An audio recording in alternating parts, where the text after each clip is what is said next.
I, I listened rapt as my grandmother narrated this story. We had a well in the backyard of our house in Chennai, and I would often watch our maid haul the rusty iron bucket of water up, her hands working hard on the coir rope to ensure that the bucket did not drop. It seemed impossible that a bucket would stay suspended in midair, defying all laws of gravity and nature. But such is the power of a virtuous, obedient woman. Somehow, this story of Vasuki, the wife of the great Tamil poet Tiruvalluvar, stayed with me all through the years. Vasuki was the epitome of the ideal wife. She was so chaste that she turned a handful of sand into warm rice and served her husband a sumptuous meal. She was so obedient that she did not question her husband when he asked her to fetch a lamp in broad daylight. She was rewarded for her devotion and goodness by dying a married woman, saved from the terrible fate of a widow. Why did she not use her amazing transformative powers for any other cause? Did she get her powers only because of her devotion to a man? I did not get any answers to these questions. And so that was the start where I look at women are powerful, but somehow they're not realizing their own power. And the other story I mentioned is that of Savitri. Have you all heard of Savitri? Savitri and Satyavan, who went and, obviously got her husband back.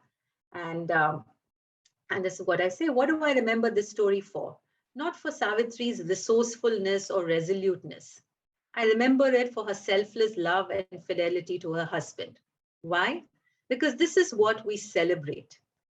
Sati Savitri is the phrase we attach to this woman, a connotation that implies a woman can only wield her Savitri as a powerful woman who used her wit and perseverance to bring a human being back to life. I wonder about the power of the stories of Vasuki, Savitri, and others. Stories where women did not make a fuss, did not cross lines, did not question authority, and were rewarded. There are other stories too where they broke rules and were punished. There are stories where they were courageous, resilient, and wise. Yet we never recognize them as powerful in their own right. Powerful goddesses, Durga, Kali, and Shakti, are divine energies that saved mankind from evil. Lakshmi can bring prosperity into your life or take it away at her pleasure. But your average woman is not allowed to be a goddess. There is something fearful, even dangerous, about a woman in her full power. To survive, we've had to deny our power, the Shakti energy in us. So actually, when I did my research, I found that in the Vedic ages, many years ago, the Rig Veda speaks of extremely powerful women. There is a shloka called the Devi Sukta, where it is all about this sacred divine feminine. But somehow over the years, this has died out. We no longer recognize women as powerful. And I also talk about my own stories where I felt a little powerless. Right? So I said, I am an intelligent, I was at least, I still am, I would like to believe, an intelligent, hardworking, confident student, and I felt comfortable enough to use the public transport when I was in class 12. Yet, when a rough male hand groped my body in a crowded bus, I froze. My mouth dried up and I felt a very nauseous sensation that I recognized as shame. It did not last more than a few seconds, and by the time I decided to do something, the man had merrily moved on. And I made sure never to travel in a crowded bus again. During meetings at work, senior clients would speak to my male colleague rather than make eye contact with me. Even if I made a statement, the next question would be directed at my colleague. I would get a little annoyed, but never brought up the issue with anybody. I dismissed these clients as male chauvinists, but somehow wondered if I had diminished myself. So there are instances where I felt powerless because of my gender, and despite all the other privileges that people like, I guess, you and me, we're educated, we speak good English. That's a source of power as well, and we are economically reasonably independent, but still we face that. And women face challenges that are a little different from men. We do believe we are in a brave new world, and the glass ceiling can be broken. We do want to integrate with the rest of the world and embrace modern values without letting go of our traditions. Women are heading companies, thriving as doctors, lawyers, artists, entrepreneurs, yet we struggle with questions that mostly don't trouble men. Like, will I be a bad mother if I leave my child in a creche and go to work? Right?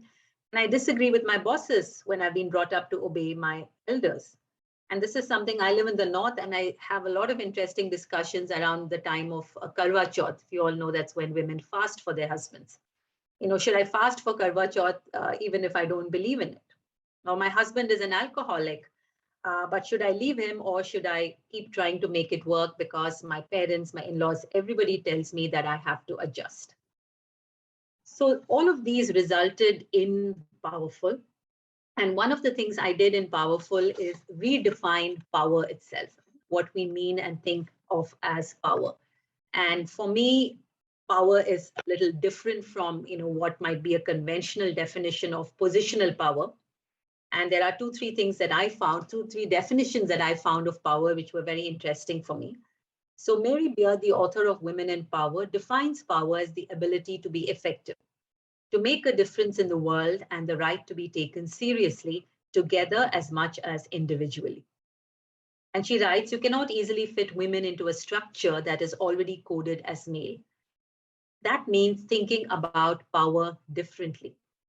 And another interesting definition was from Martin Luther King, who says, power properly understood is nothing but the ability to achieve purpose. So for me, I see power as wholehearted being, fully living in our own essence, honoring the wonderful uniqueness in us, and integrating our energies for growth.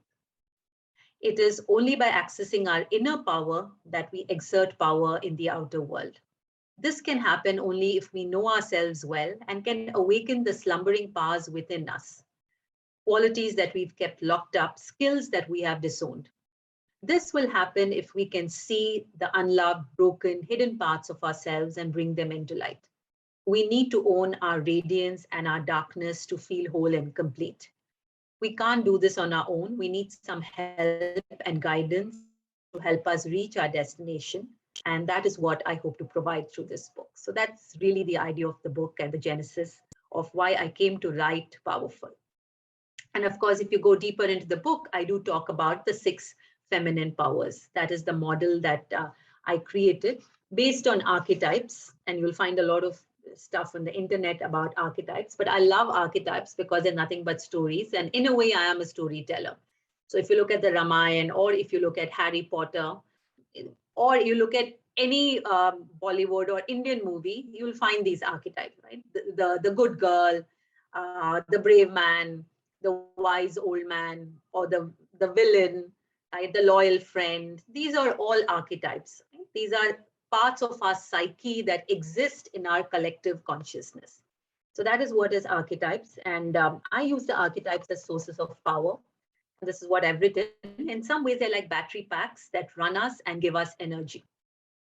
If we identify and use them well, these power sources will be fully experienced and we can experience our own power. So that is where archetypes come from. And I'm going to just very quickly tell you about the 6 feminine archetypes, which I have used and discovered in our mythology, in our popular culture as well.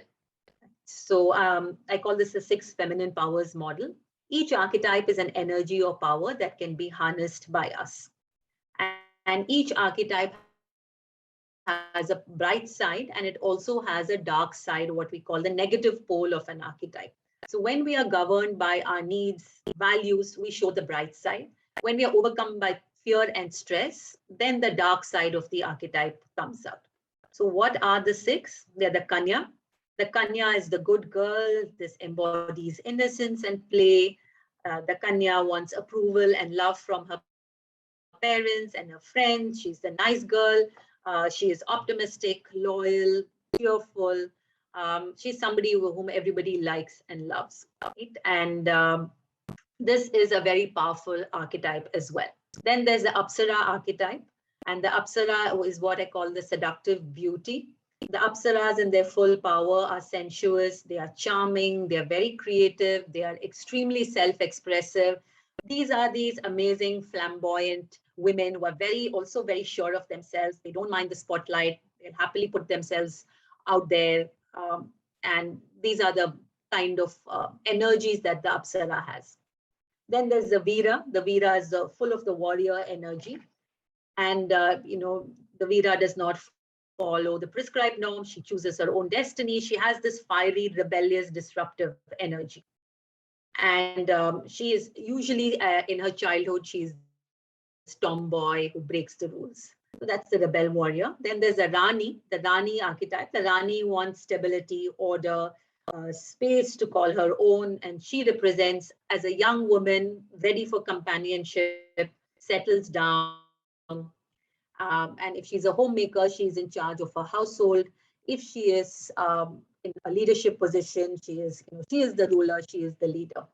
That's the Rani archetype. She has this very regal energy. And how many of you watch Bollywood movies? Just give me a show of hands. So, yeah, pretty much everybody is aware. So interestingly, I've used a lot of, okay, most people. So you'll know I've used a lot of examples from mythology, but I said, okay, let's see whether this connects to, Indian women who we all can relate to. And after I read this, I will share, what I've shared in my book. I'll share the names of some actresses. I've also used non-actresses, which is leaders in their own field. I've given their examples, but just for fun, I like watching a lot of movies, and I must admit that I did watch a lot of interviews with these actresses because I wanted to see the difference between their, actual persona and personality and what they are on screen, so we can recognize. That's the Rani, the Ma. Ma has the energy of nourishment, empathy, concern. The Ma is caring, bountiful, patient, self-sacrificing. We do see the Ma in a particular light in India, but the Ma is actually a very powerful figure. Right? She's very powerful because she has this very generative, creative energy, and she greatly connects with people, very relationship oriented. Then the sixth one is the Rishika. The Rishika is mature, intelligent, wise. They devote their time and energy to intellectual and spiritual pursuit. She's a natural teacher. She's the problem solver. She goes deep into research. So the Rishika is also extremely powerful.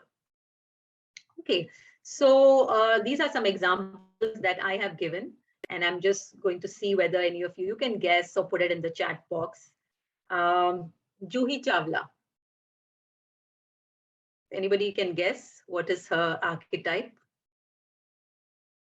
You either put in the chat box or, there's a small group you can, yeah. Okay, Lavita, you're saying Kanya for Juhi Chawla.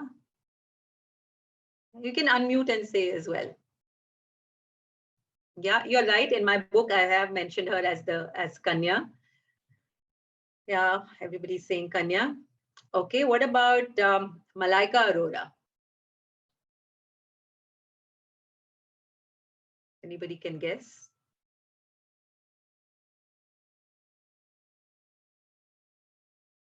Yeah, most are saying.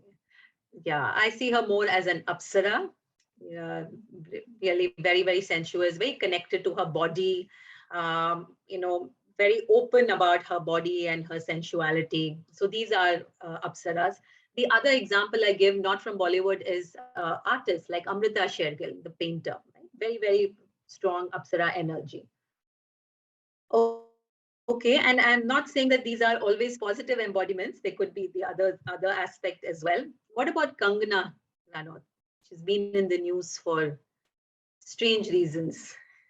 Yeah. Everybody says Veera. Yeah, she is a Veera. Veeras sometimes tend to get, how shall I say, out of control as well.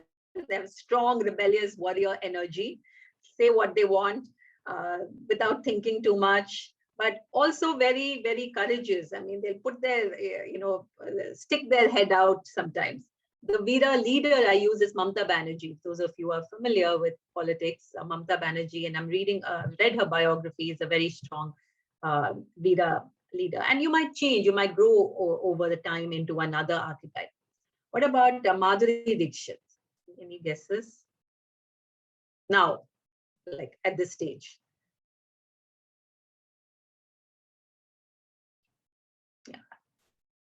Okay, Archana says Ma.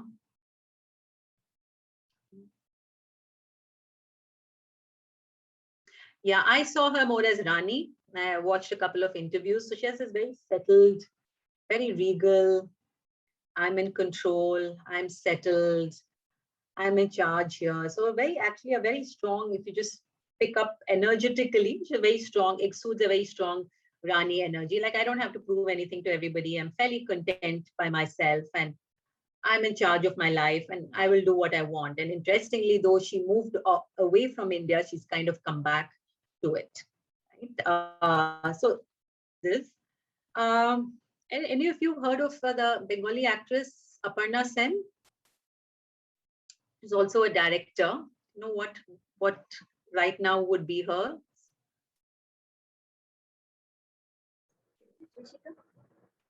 Yeah, this is I see her now as more of a Rishika. Oh, okay. He's worked with her as well, right? So she's intellectual, she has diverse interests, she writes, she directs, she goes deep into subjects. So the Rishikas also speak their minds, they're very guided by what they think is right.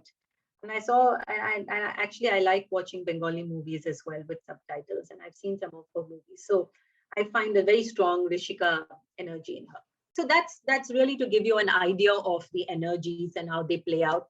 And I have lots of cases in the book and examples of people I've seen. So what is the whole idea about knowing about the six powers is one, of course, we recognize who we are. We also see how we might be prone to the dark side of the power.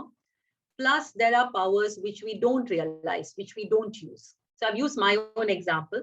So if you go, and thanks Chitra for sharing that, if you go into my website, you can take your power profile. So my dominant power is that of the Rishika. My secondary power is that of the Kanya. And I can see how it plays out in my life, which is great for me, right? Because I love doing research, I'm in coaching, I'm a teacher, and very clearly connects to what I'm doing. And I think the combination of Rishika and Kanya helps me to be, knowledgeable, but I put it in a simple language. So even powerful, somebody told me, was a very breezy read, and I took it as a compliment. It's not a heavy book. It's something we can all read and connect to. So I can do the research, but I put it in simple language. But there's also a flip side of the Rishika and Kanya, which is sometimes I don't have relentless, determined goal orientation. I tend to get distracted and I go into other things rather than being very focused and disciplined. The other thing is I have a tendency to avoid conflicts because both my Kanya and Rishika work very well with their need for peace, harmony, and to keep things, smooth and pleasant. Sometimes I do that. So the whole idea of knowing about the powers is to know how it helps you and how it could come in the way. And what are your latent powers, what we call sometimes the shadow powers, which we don't realize. So for me, the Apsara is a shadow power that I haven't owned up. Right? And for me, that is become so important now when I have a book, when I have to do sales and marketing. You really need to put yourself out there. You need to be at your influential best. And so I need to evoke my Apsara energies a lot. And I talk about this in the book as well. So the whole idea is knowing about yourself tells you what you can leverage, what you can stay away from, and how do you evoke what you need. And I do give these practices. So I'll do my last reading and then we open up for questions. So how do you actually evoke the power that you need? And that's there in my last chapter, which is the journey to becoming powerful and the practices for power. So the journey to power is not about grabbing power. It's not about toppling men from their pedestals. Becoming powerful is a personal transformation that makes the most of your unlimited personal resources. Right? So that's really a personal transformation journey. And I say becoming powerful is a choice. It's a journey to becoming the best version of ourselves. But it's not easy. So I do give certain practices, which is like body practice, which you have, what you can work with your body, affirmations, which you can work with your mind, and intentional actions that you can take, specific actions that you can take in order to live your full power. So, a lot of practical insights and tips which are there. Okay, so that's really what the book is all about. And for me, this is a dream. I would love to see women across the world use the knowledge of powers as a doorway to conversations with others, men and women. This knowledge can be a great catalyst for growth and wholeness. And this knowledge can help to navigate the typical challenges that women face, right? Dealing with gender discrimination, sexual harassment, negotiating for ourselves, balancing home and work. All of these challenges, I think, can be handled if we have a knowledge of ourselves and our powers. Okay, so I'm going to stop now. I open to questions, anything that you would like to ask. I see your hand, Vaishali. Do you want to ask something? Asked a question about everyone sees Bollywood movies, but nevertheless, I have a question too. So, what I wanted to tell you, I mean, what I have observed in many behaviors with respect to architecture itself is that it's not that at all the times there's just one archetype in place. Sometimes there are two, three archetypes which are at play because it's coming from your subconscious, and it's too difficult to figure out at that very moment as to which one you want to become, want to become dominant. Only when you reflect, you realize especially when it's the aggressive or the Veera one, would have been a little less, but it's all in reflection, so you can't do much. So how do you, when you are faced in little difficult or negotiable situation, how do you recognize the archetype and use it to your advantage, in the required amount or the appropriate amount?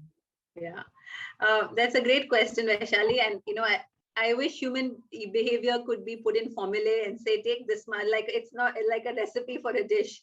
Take this much, and it'll come out well. It doesn't happen because there's so many variables, right? But that's a fantastic way to start thinking about it.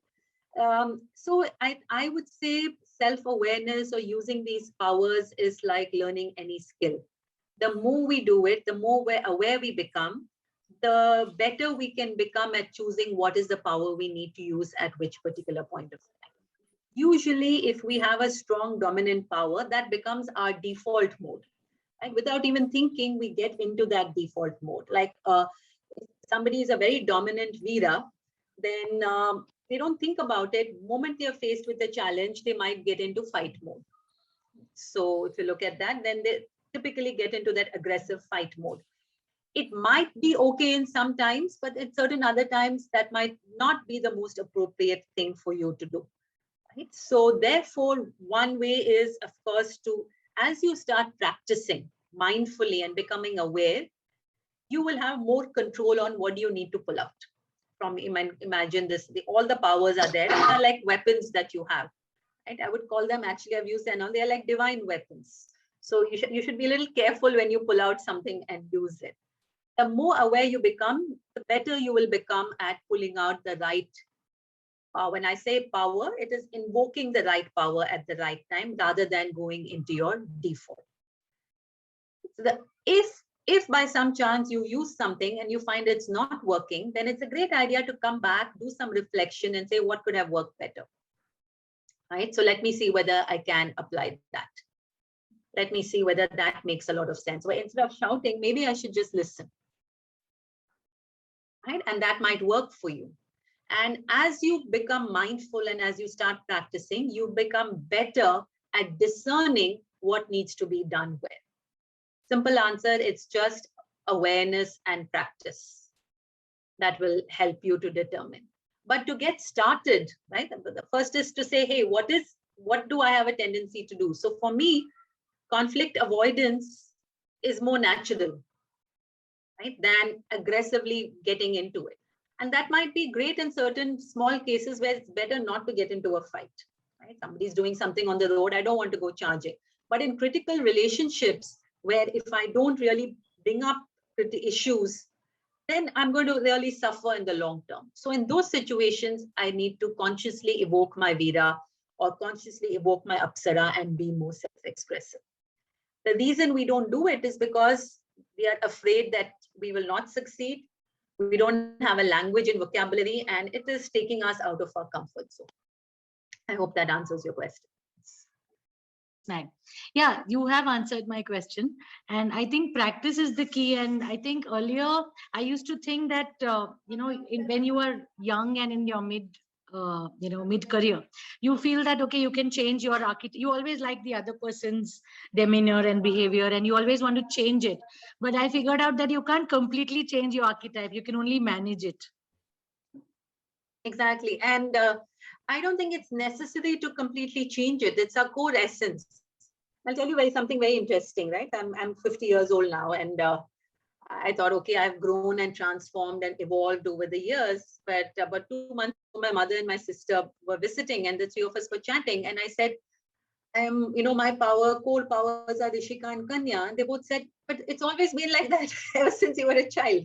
So my essence has not really changed over all these years, but I've probably become better at managing some of the other situations in terms of my context.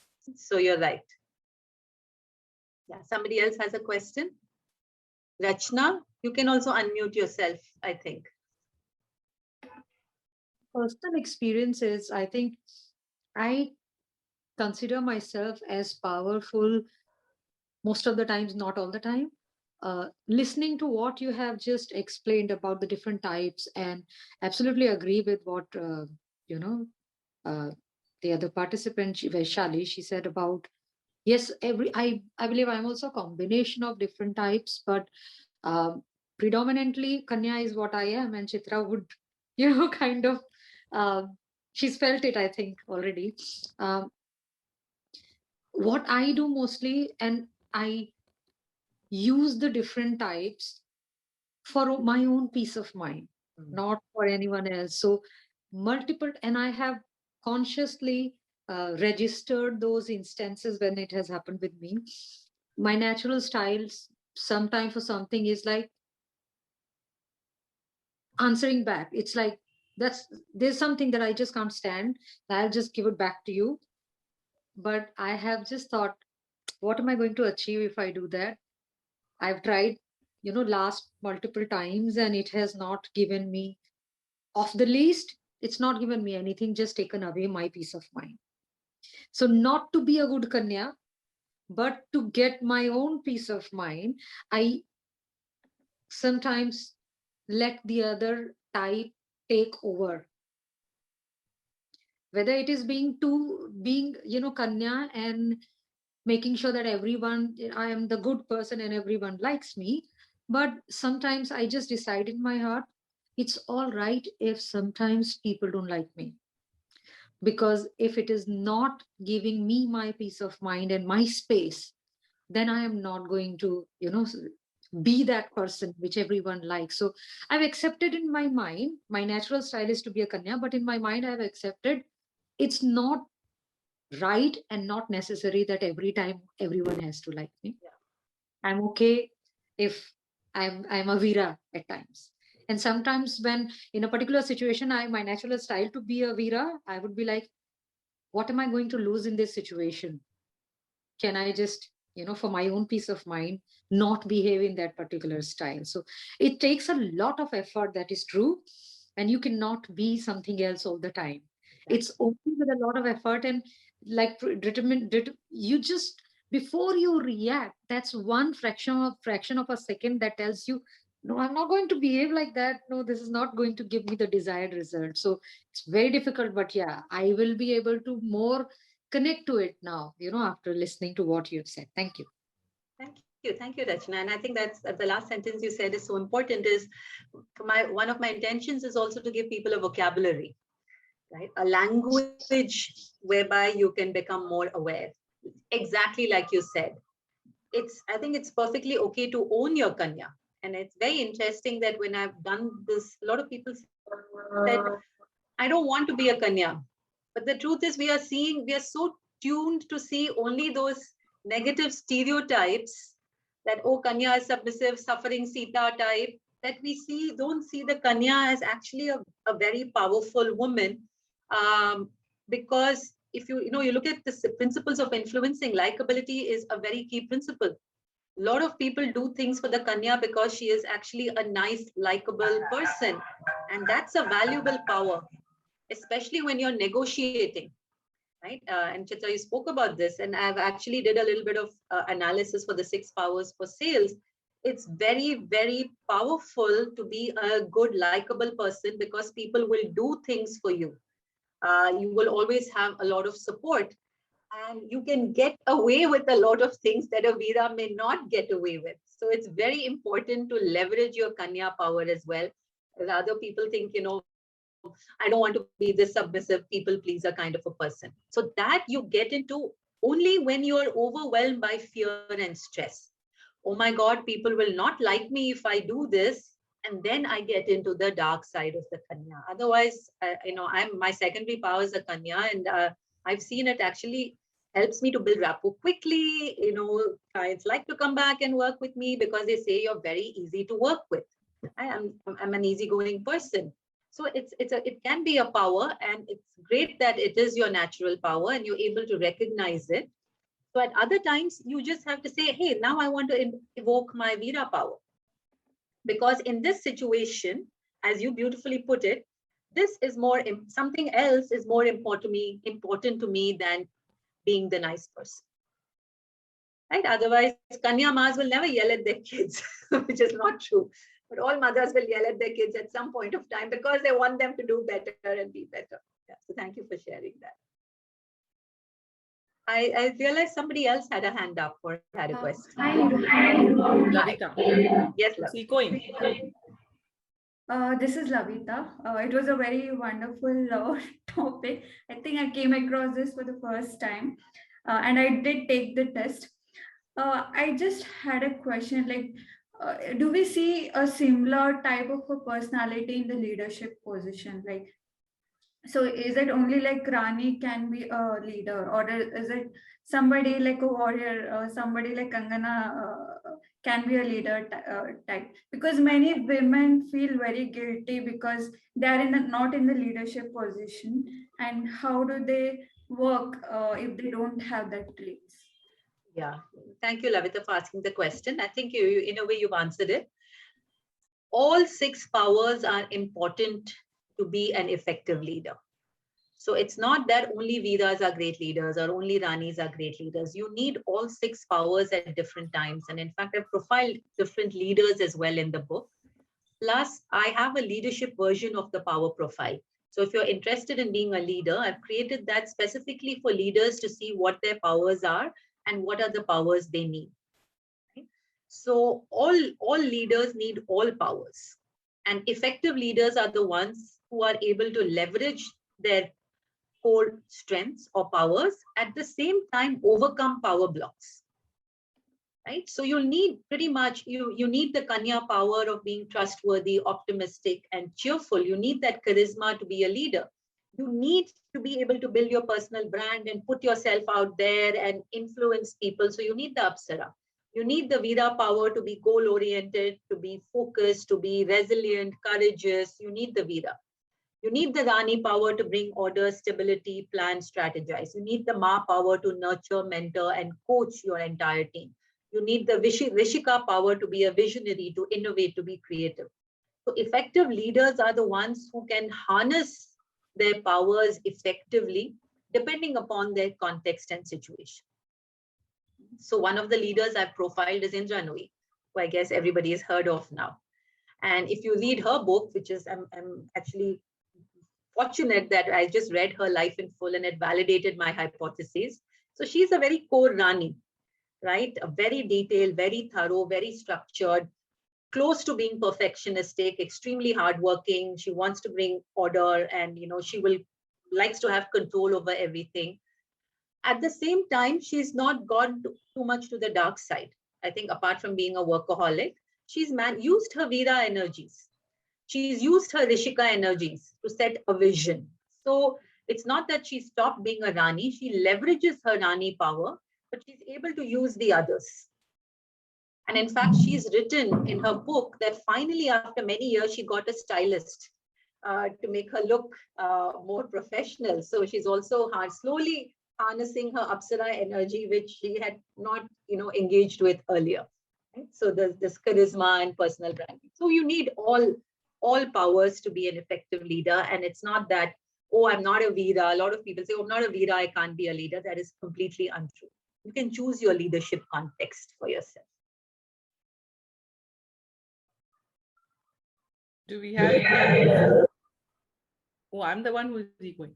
Do you have any others who would like to ask questions? Archana, Rani, Ayushi. Yeah, Archana has a question. Yeah, how did your storytelling journey started? Like, what was your first storytelling? How was it? Storytelling. So, I'm a big reader. So I've always been reading a lot of books, and that's how it helped me to develop. And I've been writing since I was a child. I used to write little stories, essays, poems. So I've always been writing for a long time. I used to write short stories for a women's magazine. I used to write quite a lot, actually. But my first book was Keep the Change, which I wrote in 2010. And that's a lot of it is drawn from my own experiences. It's fiction, it's a novel, but it draws heavily on my experiences. So for my way is to see the world and create a story from my own experiences.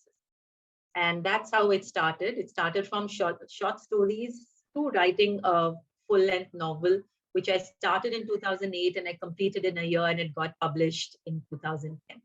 And my second book was also a story. It's fiction. It's a novel set in Gurgaon. For that also, I looked around and, I found stories. If you look, there's stories all around you. So that's all a part of my storytelling. And, as a teacher, as a facilitator, I think I still tell stories. That's what I do.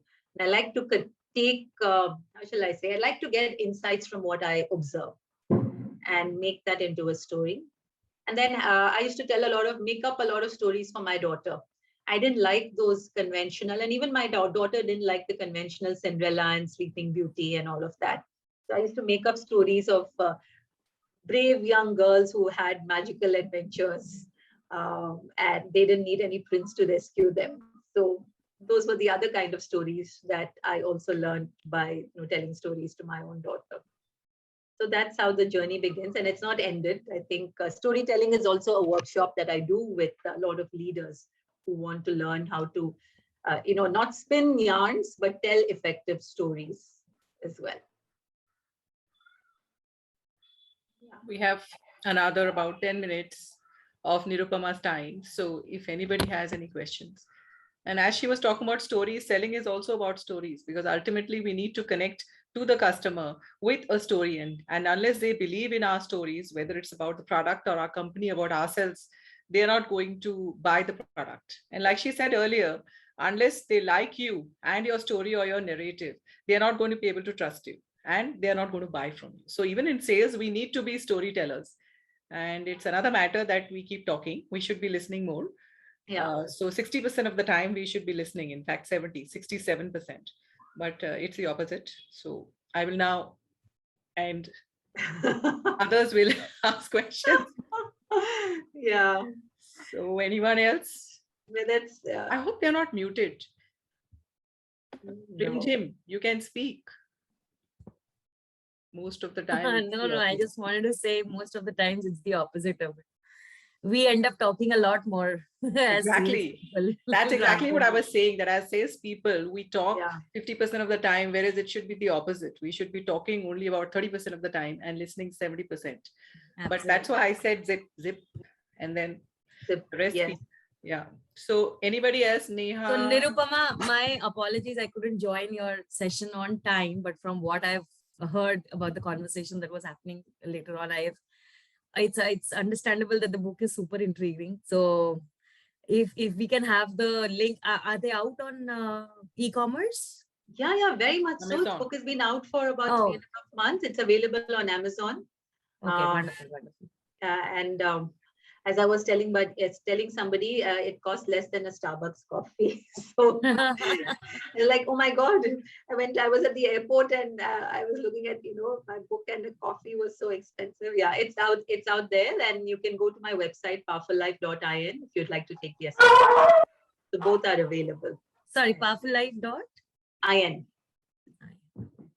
All right. Thank you, darling, so much. Lovely, lovely session from the half an hour that I saw of it. And I'm very bad that I missed feeling very bad that I missed the earlier part of it. I'm so sorry, but good luck to your book. You're doing a phenomenal job. Thank you. Thank you. Thank you, Rimjim. Thank you. So actually, the book talks much more in detail. And after speaking with Nirupama and doing the assessment, I realized that being a Rani is not always, good. So I was feeling very good about it because there's a downside also, right, to your dominant power archetype. That is, you get anxious, stressed, you're a perfectionist. You always want to be in control. And if you aren't, you can't, really trust somebody else to do the job. And I realized I wasn't on many days having too much fun because I had to practice music. I had to exercise. I had to do I had to. So one day I just took a break and went off to Cubbon Park. So I think that she's helped me in that sense because she told me you need to evoke the mischievous one who was there inside you, the playful child, the Kanya, who I had kind of forgotten. And she told me that you're running away from the Kanya because she is your shadow and you are telling me a Kanya is weak and she's always like kind of pleasing people, but that's not true. She's also having fun and she's also childlike and you need to evoke that. And after her advice, I really did. So if you want to see that in action, that was it. And here is the book. So since we're talking about it, it's all ulta. Okay. I don't know. Ulta Seedha, here it is. Okay. Anyway. Yeah. So I don't know whether you can see that clearly. Right. I don't know whether you can see it clearly. So any other questions or we'll wrap up a great session today. Anybody else would like to ask any questions? Ophelia, Crystal, Rani, Ayushi. Single L, yes. It's Powerful Life without a double L. Yes. And and I also want to share something. We've launched a very, very cool app, powerfullife.in. It's just at the beginning.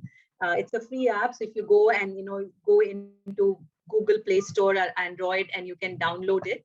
And those of you who have the book, you just need to scan the cover of the book and you will get a little bit of more interesting information and you'll get a pop quiz to find out your archetype. So it's a quickie in the sense you will get gist of the book without reading it. So you can just go and find the app there and it's called Powerful Life.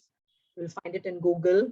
And Chitra, I can send you the QR code if you scan that and you'll get it. It's something cool we are doing. I think it's the first time we are using augmented reality to let people know about the book without opening the pages. So it's something cool, which it doesn't cost anything. You just download the app, open the app, scan the cover of the book, and basically you will get something interesting for you there. So that sounds really good. Please share. We have Tanushree also here, and I think she's written a book, but I think she's not here anymore. So I will invite her next time. And as you know, the book club conversations will go on. Every fortnight, we'll be inviting one of us because I would definitely like to have people from within our community to come and speak about their books. There are so many authors, many people who are famous, some not so famous, some aspiring like me who have not yet written even the first word of the first page. But yes, there are a lot of others who are interested in reading and listening, and we will be doing this every fortnight.